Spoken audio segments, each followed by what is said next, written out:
creating a sine wave motion in the geometry node is probably countless in its methods. Today, let's briefly explore round 2 of them, understanding the most basic method of creating a sine wave motion will greatly help in freely utilizing the geometry nodes.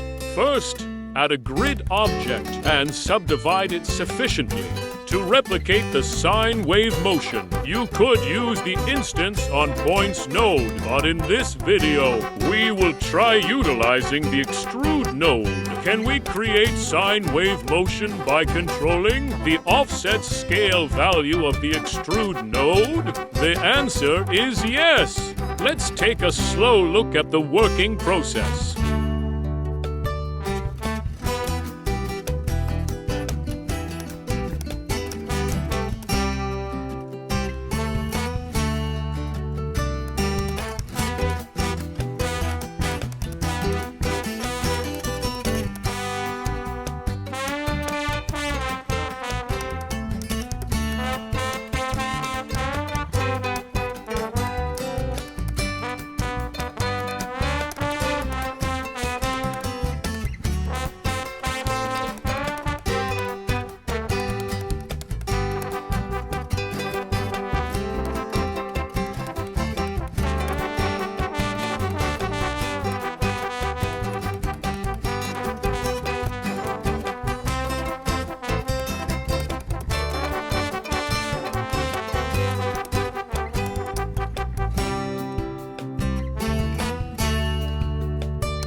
In the current era of AI, some might wonder why creating a simple sine wave motion seems so complex.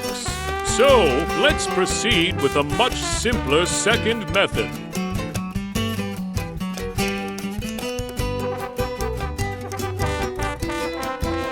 Much simpler than the method we discussed earlier, right?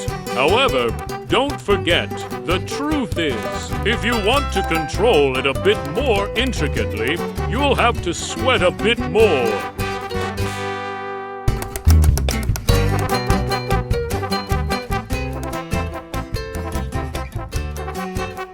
Besides these methods, there are countless ways to create sine wave motion. However, I think it would be beneficial for both of you to wrap it up here today. Have a great day!